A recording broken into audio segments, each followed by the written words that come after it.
My dear student, एक बार फिर से आप सबों का मोस्ट वेलकम है आपको इस अपने ही यूट्यूब चैनल मिसाइल बोर्ड में।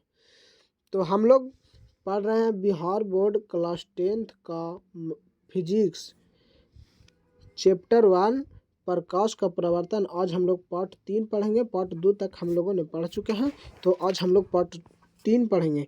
आज हम लोगों का टॉपिक रहेगा मुख्य रूप से प्रतिबिंब। आज हम लोग प्रतिबिंब के बारे में पूरी अच्छी तरह से समझेंगे।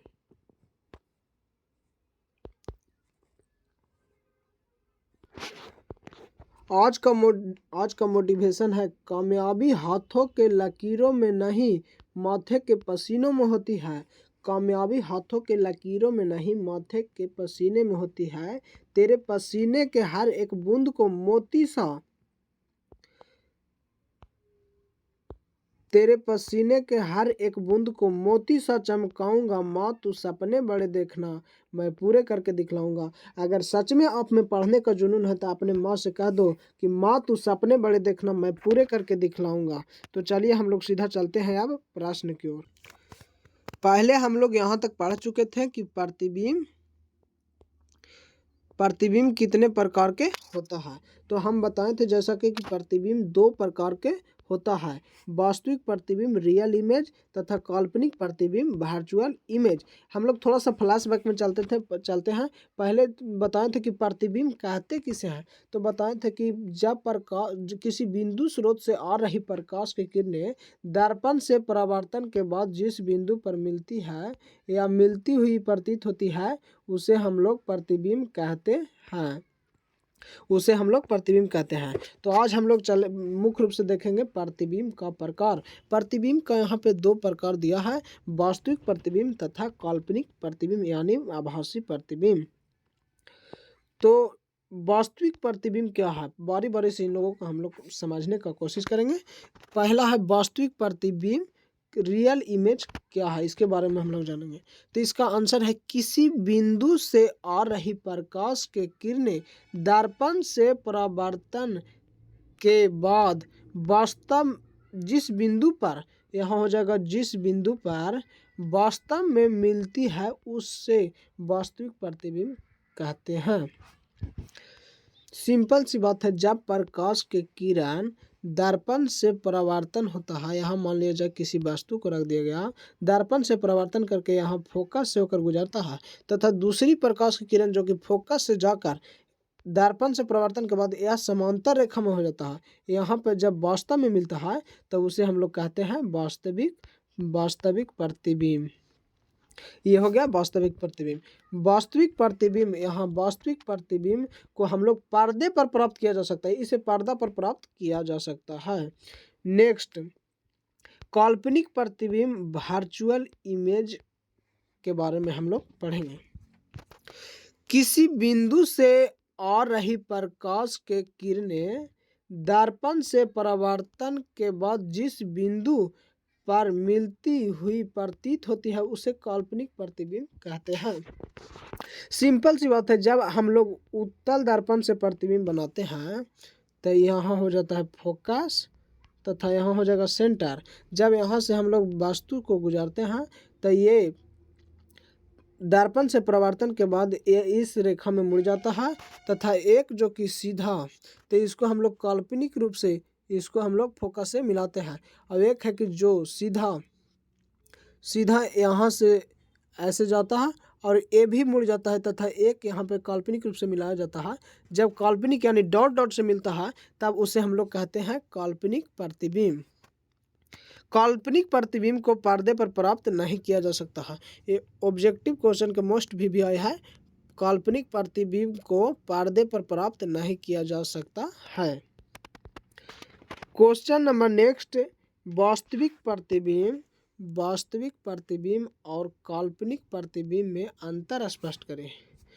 Real image and virtual image में हम लोग का अंतर देखना है। तो वास्तविक प्रतिबिंब में हो जाएगा, इसे वास्तविक प्रतिबिंब को पर्दे पर प्राप्त किया जा सकता है। वास्तविक प्रतिबिंब को पर्दे पर प्राप्त किया जा सकता है। वर्चुअल इमेज यानी काल्पनिक प्रतिबिंब को पर्दा पर प्राप्त नहीं किया जा सकता। ये पहला अंतर हो गया।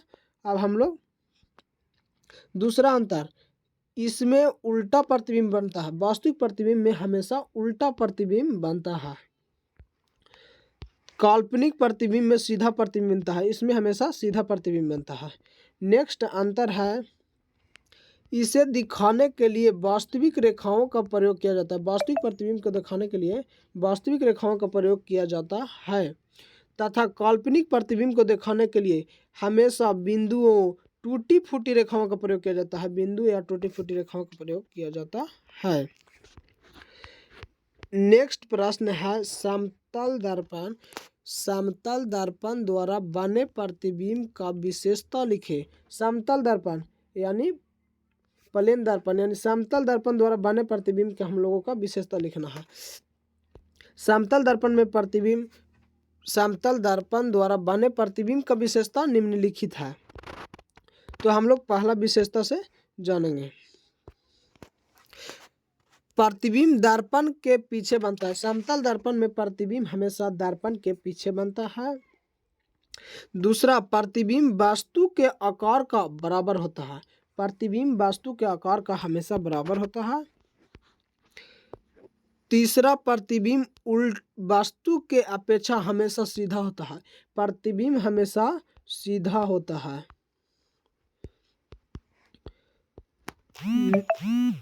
प्रतिबिंब हमेशा सीधा होता है। चौथा हो जाएगा, प्रतिबिंब पार्श्विक रूप से उल्टा होता है। प्रतिबिंब पार्श्विक रूप से, अब पार्श्विक रूप मतलब ये होता है, हम लोग जब आईना देखते हैं तो आईना में हम लोगों का जो दाहिना हाथ होता है वह बायां दिखता है तथा बायां हाथ दाहिना दिखता है। उसे हम लोग कहते हैं पार्श्विक रूप से उल्टा दिखता है, यानी ये साइड वाला उल्टा दिखता है। नेक्स्ट है पांचवा, प्रतिबिंब काल्पनिक बनता है। हमेशा समतल दर्पण में प्रतिबिंब काल्पनिक यानी वर्चुअल बनता है।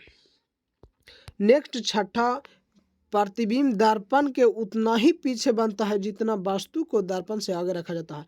जितना हम लोग वस्तु को दर्पण से आगे रखेंगे उतना ही दर्पण से पीछे हमको प्रतिबिंब प्राप्त होगा। क्वेश्चन नंबर नेक्स्ट की ओर चलेंगे। नेक्स्ट क्वेश्चन है, गोलीय दर्पण किसे कहते हैं। गोलीय दर्पण किसे कहते हैं? इसका आंसर हो जाएगा, गोलीय दर्पण उस दर्पण को कहते हैं जिसकी परावर्तक सतह किसी खोखले गोले का भाग होता है। जिसका परावर्तक सतह किसी खोखले गोले का भाग होता है। जैसा कि एक मान लीजिए ये चित्र है। अब जब हम लोग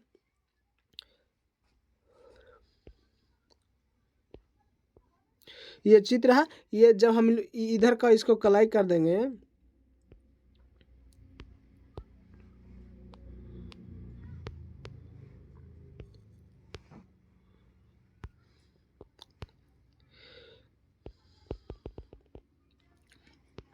ये चित्र है, जब अंदर से हम लोग कलाई कर देंगे तो ये उत्तल दर्पण बन जाएगा।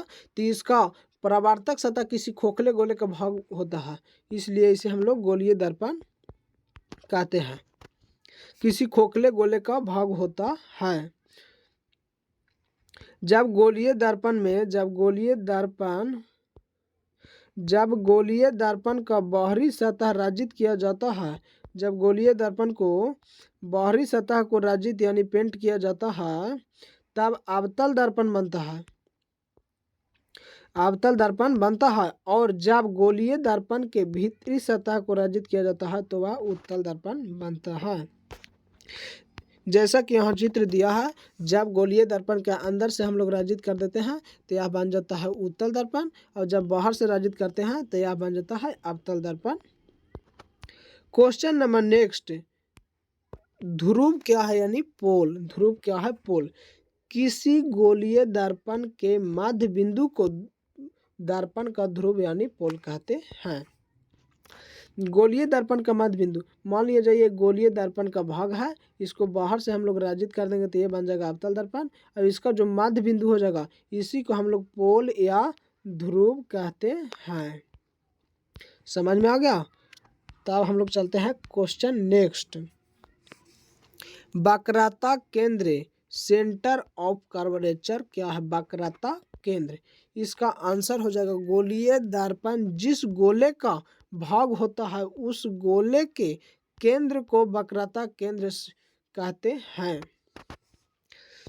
वक्रता केंद्र को C द्वारा दर्शाया जाता है। सी द्वारा दर्शाया जाता है। जैसा कि ये हमारा गोलीय हो गया, इसका केंद्र बिंदु को वक्रता केंद्र यानी सेंटर ऑफ कर्वेचर हम लोग कहते हैं। नेक्स्ट क्वेश्चन, वक्रता त्रिज्या रेडियस ऑफ कर्वेचर।